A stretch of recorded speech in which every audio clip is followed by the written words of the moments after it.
I'm gonna make him an offer he can't refuse.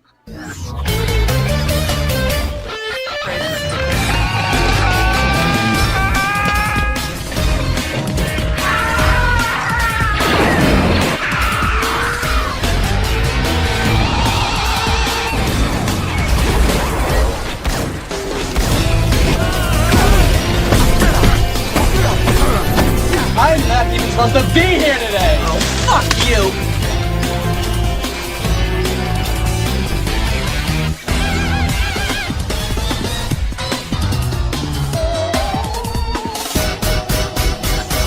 Come on, you want me to drive? You're supposed to be suicidal. Remember, I'll Anybody drive. a drive? Get in the car. Fuck me in the ass. Fuck you, you fucking stupid cunt.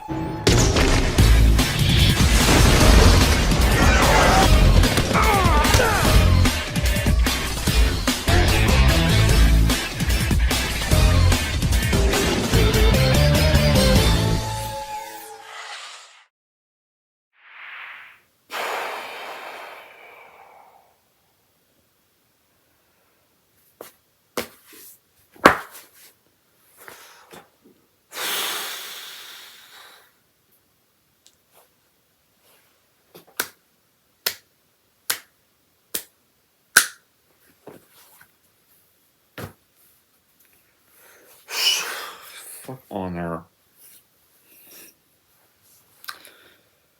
So, it's fine to be stupid sometimes. You know, it's okay to be stupid. If you want to make a stupid film, go ahead. But, in order to make stupid work, how about you be self-aware of that? And not try to actually take the stupid idea seriously. And still try to have comedy in it. And actually try to make you feel like a piece of shit. For characters that aren't likable. It's what you get here. But hey everyone, it's Don G. Corleone here, and I'm here with a brand new epic rant. This epic rant is going to be for yet another one of Kevin Smith's bad post-Clerks films. And I think of all the ones he's done, this would have to be his absolute worst. And that's going to be for the 2014 film TUSK. The time where Kevin Smith tried to make a torture horror movie and tried to make his own little Human Centipede and failed. The plot of this movie, well, the movie is about this asshole podcaster that's insufferable to watch from start to finish, named Wallace, played by Justin Long, who is big time pals with Kevin Smith and has been in a lot of Kevin Smith films. He travels to Canada to interview someone that chopped off his leg, and basically him and his buddy that's played in an ass shit performance by Haley Joel Osment, who's also not a likable character either, basically made fun of his injury and laughed about it. And so Justin Long's going to Canada to interview the guy and clearly exploit the guy's pain for his amusement. But the guy has killed himself, and so he ends up falling for this clearly suspicious ad from a strange man named Howe, played by Michael Parks, who has many stories to tell about his past during his interview. Then, of course, Wallace is drugged and wakes up finding out Howe wasn't the person he thought he was. And he's actually some mentally disturbed guy who has a fetish for walruses. And he has plans to surgically and mentally turn Wallace into a walrus. So yeah, that's my reaction. The director, Kevin Smith, this was a guy that used to actually make great comedy films. He directed great movies like Clerks. That's my favorite comedy movie of all time. He directed the sequel, Clerks 2. That was also a great film. That was the last film he did worth a shit. Before Clerks 2, though, he directed some other comedy films. He directed Mallrats. He directed Dogma. He did the animated series of Clerks. He then did Jay and Silent Bob Strike Back. And then he did Clerks 2.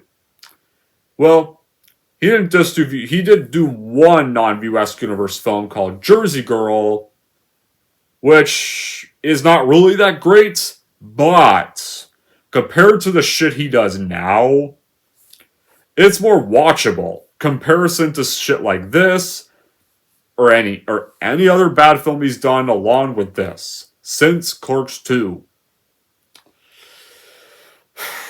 then after Clerks 2, he ignored the message of Clerks 2. He don't have to be like everybody else to be successful, and decided to just try to be like everybody else.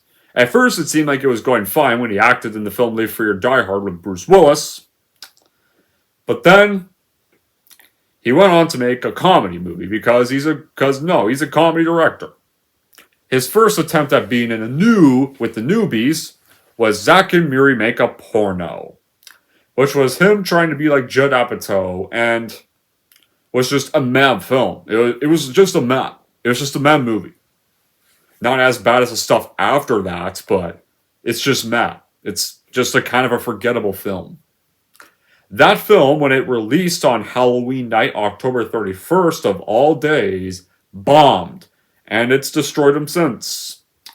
To be honest, releasing a Judd Apatow-style comedy on Halloween night, that's a spell for stupid. A stupid idea in general, because guess what? Do people want to go watch comedies on Halloween? No. People want to watch horror on Halloween. Halloween is about horror, not comedies. Know what that would be like? That would be like if they released the Eli Roth film Thanksgiving for 2023. That'd be like if they released that in July, or June, or August. It'd be like that. And of course, the main actor for the film, Seth Rogen, and another actor I don't like either, who's also lost my respect. And listen, even that film too was back when he too was actually made decent stuff worth a shit. Not the Seth we have today.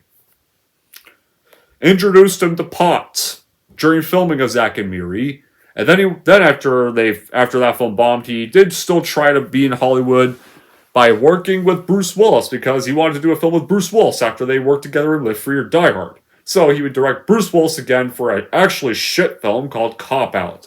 And pretty much the production was hell. They ended up really resenting one another right there. And of course, which to be honest, I'm on Bruce Willis's side with that story. And then of course, even the even worse stuff really began. There was Red State, which I have not seen yet. There was this movie I'm about to review. There was the dog shit called Yoga Hosers. There was the insulting He-Man cartoon series, which fans did not like, and so Smith got mad at the fans and insulted them for not liking it, and couldn't take criticism. He had the lame Jane Silent Bob reboot, and then after Jane Silent Bob reboot, he directed one of easily, what is tied with this for his worst film, Clerks 3, which basically shits on the ending of Clerks 2. This was from a guy that thought maybe that could bring him back to his glory days, like Clerks 2 did for a while. It didn't. At all. And it just made me realize how stupid I was for even hyping that film. Okay, now let's get on to TUSK. To me, though, TUSK is always his number one worst film. You know those dog shit I Spit on Your Grave films, or Human Centipede films, or a Serbian film, or the August Underground movies, or the Hostels, or the Wolf Creeks, or Oobable Seed, the shit Ron turned direct-to-DVD sequels, or any of the bad Saw sequels after Saw 3, which is Saw 4, 5, 6, 7, Jigsaw. Well, technically this idea came from a podcast, but I do wonder if maybe Smith probably smoked a lot of pot one day, and then just randomly ended up coming across the Human Centipede, and then decided he'd try to move to horror and make his own version of that with this movie. But the idea for the film, that is a possibility, but the idea for the film apparently came during the recording of SM Oddcast, called The Walrus and the Carpenter, where apparently Smith was longtime friends with producer Scott Mosier and discussed an article featuring a Gumtree ad where the homeowner was offered a situation free of charge. And Lodger agreed to dress as a walrus, and a discussion went on from there, resulting in an hour of the episode being spent on reconstructing and telling a story based on the ad. And Smith then told his followers to tweet #WalrusYes, a stupid thing, or #WalrusNo, if they hated the idea of that being turned to a film. Which even I would. I would type that. and a vast majority of Smith's following agreed the film should be made. And of course, the post of Gumtree was a prank post by Brian Poet and a prankster. Then Smith hired Parkinson as an associate producer in November, and during the final fight at the very end, the Fleetwood Mac song that shares its name with the title is played, and Smith wrote this while he was waiting for, at the time when he was associated with them before the allegations came, for the approval of Clerks 3 from the Weinsteins. Originally it was going to be titled The Walrus and the Carpenter, but he just changed it to the single war titled Tusk, because he knew what a movie about a walrus had to be called. And the film was set in Canada. It was going to be made by Bumhouse Productions, but due to Smith's expedited timeline for filming, the two then parted ways. And the TUSK got financed by Demarest Films and A24. It was kind of around the time when A24 was starting to become a company. So, TUSK would go on to have its world premiere at the 2014 Toronto Film Festival, and then was released by A24 on September 19th. And when it got released, this got mixed reviews. There was apparently praise for the atmosphere and production values, but there was criticism for the inconsistent tone. There's no atmosphere or production values in this that's even worth praising. And it was Smith's first major wide release since Cop Out, and guess what? It bombed. It's at a budget of $3 million. This only made $1 million worldwide back. Because nobody saw the fucking film. So much for that. But apparently it has a cult status now. And so yeah. The plot of this one, well, this asshole podcaster goes missing for 3 days and his two friends receive this creepy phone message that he got abducted and his life's in danger. So wouldn't the smartest idea be? How about go to the local police, file a report, and start getting cell phone records on the last broadcast location? No. You want to know what they do instead? They go to Canada, they make a few stops talking to people, and then they go to the police. And they just brush it off instead of, doing the obvious thing, find the last location of the cell phone. And there's this stupid throwaway line, there's a bunch of shit dialogue in this. Like, one of the biggest examples is, they can request the records, but it may take days. Wow. And we're led to believe all these people are operating a world technology from 1955. Like, this is supposed to be set modern day, and I don't think that would take days to find. I'm pretty sure that's supposed to take a lot quicker if you're set in 2014. And when they do find the car half sunk in his stream, nobody's first reaction is to think of, call the police again and send out a search party. Don't they even have any cell phones or something? There's a cell tower nearby. Their friend was able to use his phone until it got knocked out of his hand by Michael Parks. One of the biggest issues with Tusk is the character Wallace, who is an asshole. That pretty much you already immediately fucking despise the minute you meet this guy. When we first meet this guy, he is unlikable. He's such a arrogant prick. Which is pretty much so, it's impossible to even really feel sorry for this guy. His actions throughout the film are so selfish and rude, and even, it seems to really it literally has this habit of, on this somehow popular podcast, it consists of him and his friend played by Haley Joel Osment. Yeah, Haley Joel Osment from The Sixth Sense and Forrest Gump, of all actors. They pretty much make their living on their podcasts, making fun of people's injuries, making fun of people who are disabled. And they try to give Wall some death by exploring his troubled past, but guess what? Does any of the scenes make me like the character? No. Even his girlfriend calls him out on this podcast, and Walsh just shrugs it off. She tells him not to go through this idea of bullying this Kill Bill kid, that he's clearly going to go interview to basically bully him some more, and further exploit the pain he went through by cutting off his leg with a katana that they laughed at. And the film is just appalling because of its content, characters, and vomit-inducing attempts at comedy and behavior, the premise is also just stupid as fuck, and they don't even try to be self-aware of it. They literally take this plot seriously, as if Smith thought this would actually be a great idea for a film. The execution is absurd that it's just difficult to take this seriously, but it's just not a kind of funny serious. It's not even a funny thing at all. The idea of a man being transformed into a walrus is just idiotic, and it's hard to really suspend the disbelief and just become invested in the story. And if those attempts to generate horror and suspense through the transformation process just come across as idiotic and frightening, but not idiotic funny. Like idiotic as in just outright uncomfortable.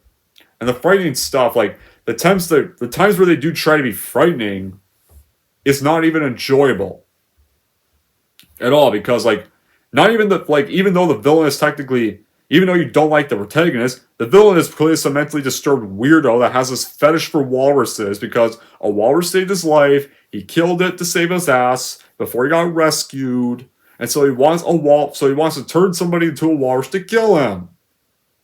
How about, oh, I don't know, you seem rich enough, you can just go buy a walrus. Go buy one, illegally. Why not just do that? You seem rich enough by your house. And TUSK raises questions as to how this even got made. Like, the production budget was like $3 million. And this does not even look anything at all like $3 million. This literally looks like it was shot on a phone. And that's, like, this seems like it was literally shot for like a few $1,000s. And it's hard to imagine a studio like A24 would actually think this is a good investment. Like, A24 has done great films, and this would probably have to be their worst. So how does the film start? So we meet the two leads, Wallace and Teddy. Their podcast is called the Nazi Party, but it's clearly gets pronounced throughout the film like the Nazi Party, but it's called the Not-C Party, where they interview eccentric people. And so their latest victim is the Kill Bill kid who was playing with a katana. You're playing with a katana not very responsibly, accidentally cut off half his leg, and the two are literally fucking laughing at this shit. Yeah, they're laughing at a guy hurt himself for life. They're laughing at a guy lost his leg to a katana. That's not funny. That's not funny at all. Holy shit. I would not make reaction videos like that on my channel. At all. Even I wouldn't do that on my channel.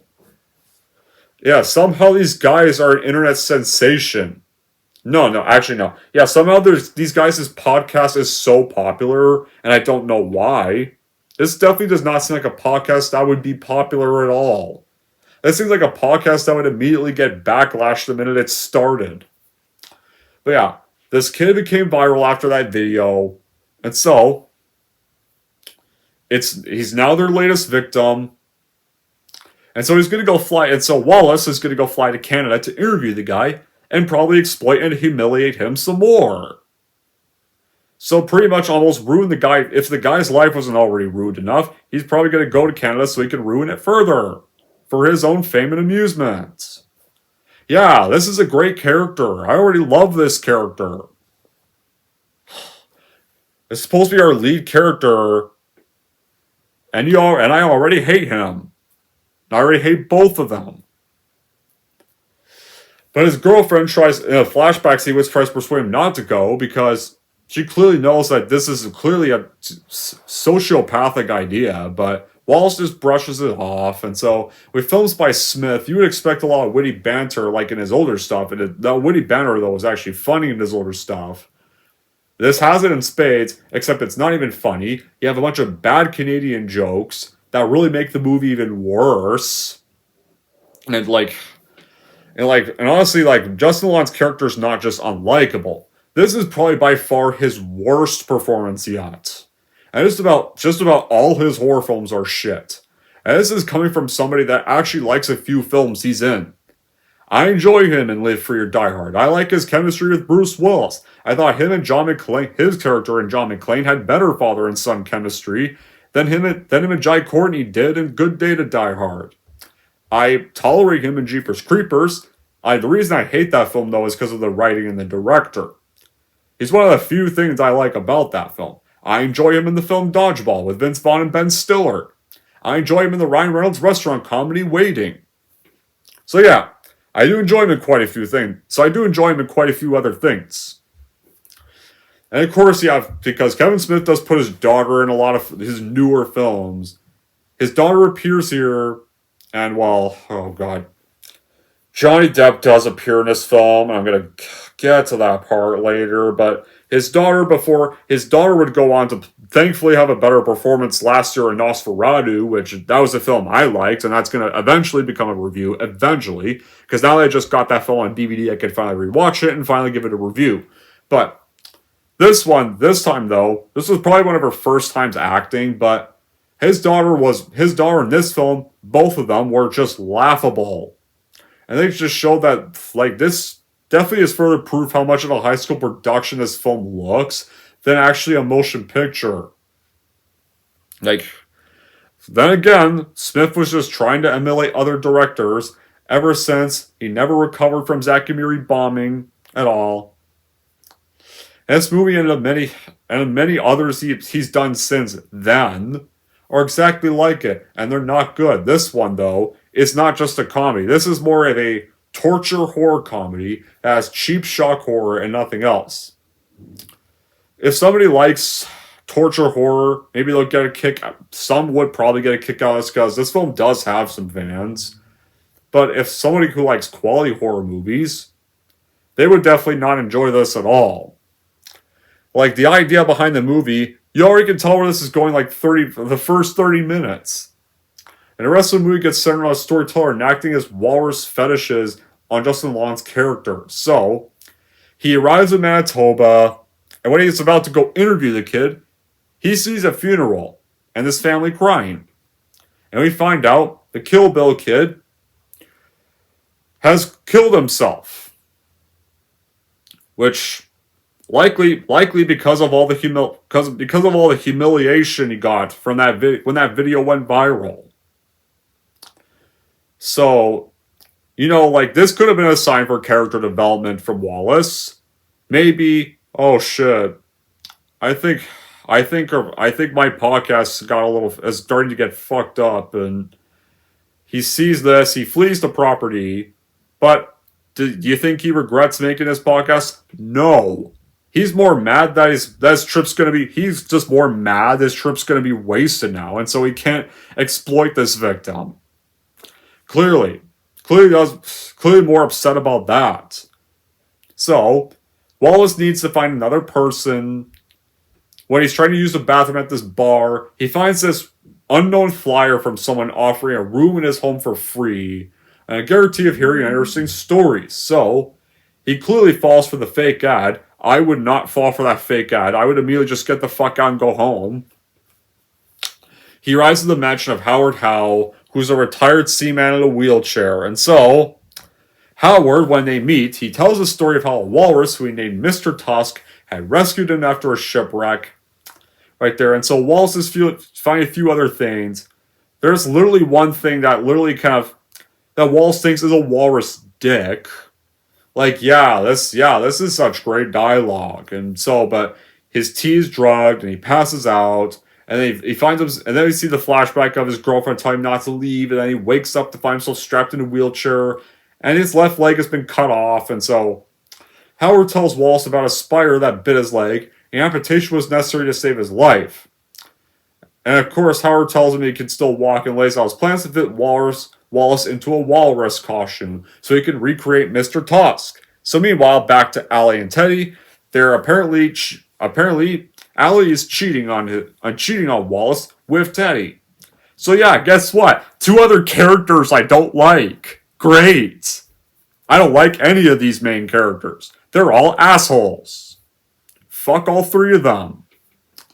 So yeah, they're having an affair, and they ignore the phones. Wallace tries calling them, and you get some laughable as shit dialogue. Like, Wallace is trying to call him with voicemail. Please, I'm scared this guy's trying to turn me into an animal or walrus or something. And One of the last things he says on the phone, I don't want to die in Canada. Who the fuck wrote this? Ugh. How is this supposed to be convincing, scared as shit dialogue? When you're held hostage, one of the things you say is, I don't want to die in Canada. What? Just, wow. Oh my God. So, but after that voicemail, he gets knocked unconscious by Howard and demands him stick to being a walrus or be nothing and die. So, like, it's sad that actors like Justin Long and even Johnny Depp somehow are actually a part of a direct movie like this. Like, instead of trying to play this as a straight horror flick, instead it trying to become a black comedy. And when you learn the true reason behind why Justin Long's character got abducted by Michael Park's mentally unstable, walrus fetish-obsessed lunatic, the film ventures into this ridiculous, repulsive, unbearable, appalling, stupid mess with some not funny comedy that doesn't even lighten the mean-spirited as shit tone. Honestly, that's the thing now. Some of these actors are actually great. Haley Joel Osment. Liked him in the kid roles like Forrest Gump and The Sixth Sense. Here. Johnny Depp. Johnny Depp is a freaking legend.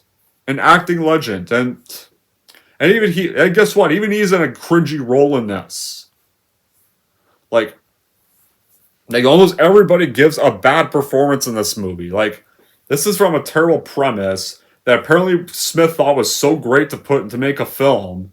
But the over-the-top and Canada stereotype jokes that were not funny are just so bad, insulting, offensive. This disbelief suspension gets chucked out the window. I guess, yeah, this is coming from somebody who is Canadian. And these stereotypes were not funny. If I want to watch good Canada jokes, I'll watch the Deadpool movies. Or I'll just watch Ryan Reynolds' interviews. Because even Ryan Reynolds can make better Canada jokes than Kevin Smith. Ryan Reynolds is actually a guy that's actually still funny today, unlike Kevin Smith. Even that guy can actually makes better comedies nowadays. So yeah, Ali Tave realized Wallace is in danger, so instead of call the police because they're fucking idiots, they go all the way to Canada, and they go get the police there. How about call the police on your phones? You know? Nah, let's fly all the way to Canada to do that. Because we're lazy. So yeah. Back in the mansion, Howard is mutilating, having his walrus fetishes, and alters Walrus, and relays the backstory again, and he's now already cut off Walrus's other leg. He's cut out his tongue, he removes his 2 top teeth, and stitches his skin on his upper arms and his torso, and so only his forearms can move.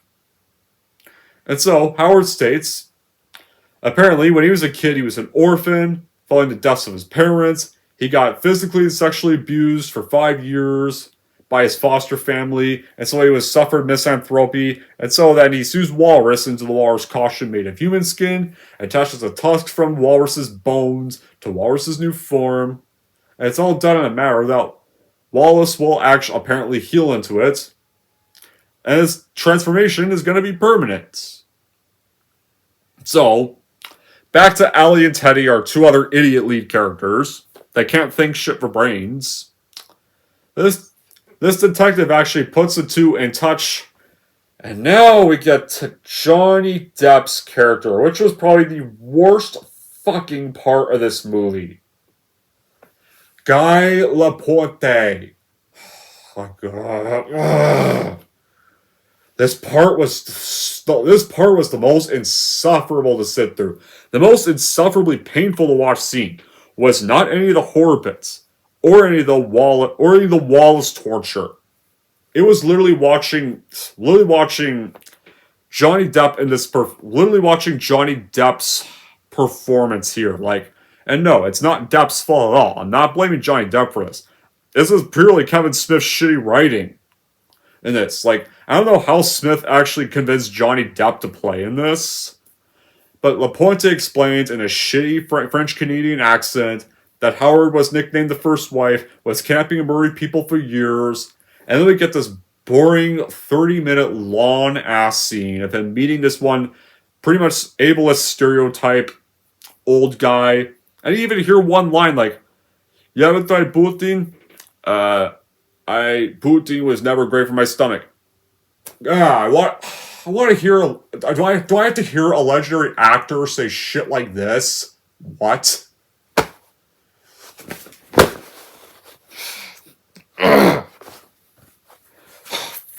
Fuck. This scene drags on for like this first scene where he meets them drags on for what feels like 40 minutes of having to hear this backstory. And then when we get back to the film, he tells them that Wallace may still be alive, but they're not going to remember him. Oh my fuck. These special effects and the makeup, like the makeup on Wallace in his walrus form, it's unbelievable and over the top, and it detracts any hope of instilling fear and remorse for any character. And like, when the movie tries to be funny, it's not funny, and it's honestly, the comedy comes off as just insulting and honestly overly sadistic and mean-spirited. The scary stuff is not even scary. It's just stupid, but it's not a funny stupid. It's just a stupid. And honestly, yeah, somewhat disgusting and sickening, and not in a good way.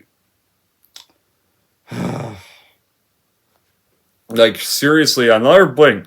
Like I said before, it's like, I don't know why Depp would star in this. Yeah, Depp's career was in a bit of a bad time, and it's definitely a relief that he won the trial against the trial that Amber Heard had set up, and he cut ties with her for good. But of all the roles that he got selected for during that time, one of them, like, was this. Of all, one of them had to be this. Fuck. Like, so yeah, I just have no words. But I'm glad he won the trial, and I hope he could come back to do good films again. Because Johnny Depp is an actor that deserves to have a career comeback. After all the hell he's been through. Glad that he won the trial. So, Howard conditions Wallace to think and behave like a walrus while making sounds right there, or I think that's how it sounds like, and learning how to swim. And of course, Wallace sees that there was apparently another attempted victim at the bottom of that pool that's now a skeleton. And then Howard then strips butt-ass naked and teaches Wallace how to swim in walrus form. Yeah, that's what I want to see. I want to see Michael Parks nude. Yeah, I want to totally see that, Smith. That's gross. But then he feeds him a fish, and he then tells us, and of course, real shortly before he got rescued, we find out that he killed and named Mr. Tusk to survive, and so he spent the last 15 years trying to turn his victims into a savior out of guilt in an attempt to relieve their last day and give Tusk another chance of survival. Like, once again, how about go buy a walrus? You clearly are rich enough to buy one. Just go buy a walrus. If you're so guilty at killing a walrus that saved your life, how about go buy one to make up for that and just name it after Mr. Tusk? That hard? Yeah, so with Howard later dressed in the homemade walrus pelt, the two then end up in a fight, and it ends when Wallace impales Howard on his tusks right there. And so by then, Allie and Teddy then show up and they see Wallace in his walrus form, and I was like, no, Wallace, no. You guys had gotten there sooner. You probably could have saved him in time. You guys could have just called the cops in your area, and you probably could have saved him from this mess this whole time, but you guys took way too long. But then, of course, Howard and Wallace fight, and so Wallace then kills Howard, And then Lapointe aims a gun to put Wallace out of his misery, but Ali's horrified, and Wallace does not get put out of his misery, because I'm gonna get to the ending later, right there. But honestly, honestly, just this transformation cannot be reversed. So just let Depp's character kill him. Then if you love Wallace so much, just let Depp's character kill him to put him out of his humiliating misery. Like, the movie feels like it's more about his cheating girlfriend and also equally asshole best friend, as they lazily try to search for him in the most dumbest way possible. And when they find him, they don't put him out of his misery, they lock him up in a zoo. Yeah, because that's a great thing. If you care about him so much, let's lock him up in a zoo for people to stare at and laugh at. We care about him so much, let's just lock him up in a zoo and keep him locked up regardless. And the comedy's just dead on arrival. You think they try to do something worthwhile in the horror elements? Nope. All you get is the gimmick of a guy in a lame walrus costume, and that's really it. And the guy is just trapped in this walrus costume, nothing interesting happens, and it's clear that Smith thought this would be a great film, but it ends up being lame, boring, time waster that somehow apparently cost $3 million. The creative team was lazy that they literally pad out the movie with love triangle dreck and flashbacks around these characters that nobody gives a fuck about. And when this definitely showed Kevin Smith was not going to recover his career at all. So now we get on with the finale. So it's 1 year later. Wallace did not get shot. You never find out what happened to Depp's character afterwards. You never do. Wallace is now stuck as a walrus and lives in a wildlife sanctuary. Ali and Teddy, because they care about him so much, they locked him up there to probably make his life even worse. They visit him and they feed him a fish. Wallace, you don't have to hide from us. He comes out, eats the fish, and then we get a flashback where that was the last time Wallace was human, and her grandfather once told her that crying is what separates humans from animals.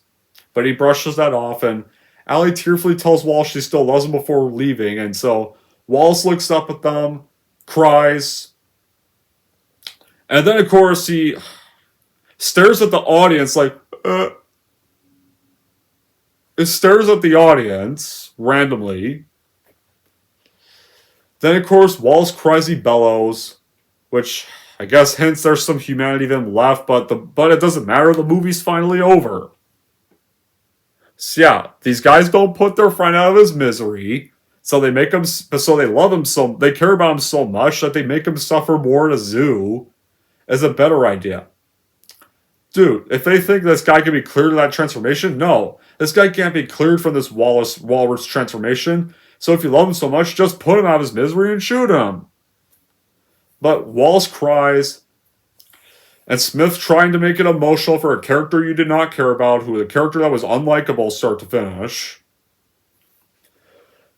And just has him stare at the audience, as if Smith himself is staring at the audience, like, y'all get the ending and the message? You lost your, yeah, we get the message. You lost your touch. You lost your touch. But it's the end of Tusk, and this is definitely the worst film he's directed. This was directed by a guy that used to make great stuff. And now everything he does is absolute horseshit. Yoga Hosers is horseshit. Clerks 3 is horseshit. This and Clerks 3 together are appalling films. I don't know which one I would call his worst film. I think it'd be a tie. Actually, no, I would call this his worst film. Clerks 3 would be a close second, though.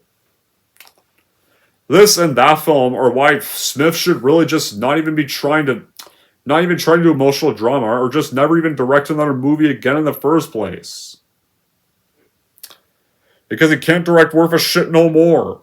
And then 10 years later, Justin Long pretty much made his own version of Tusk in a VHS movie. In the newest VHS film was VHS segment. Yep, It was pretty much now surpassed Second Honeymoon as the worst VHS segment, and was the worst segment of VHS Beyond. It was the one about the dog hair lady and the dog human hybrids, called Fur Babies. Which was pretty much this movie with dogs, instead of a walrus. And it was just as shitty as this. So, would I have any good qualities with the film? Here's a short answer. No. There was nothing I liked at all about this movie. At all. There was not a single thing I liked about this film. So I have no good qualities for this train wreck.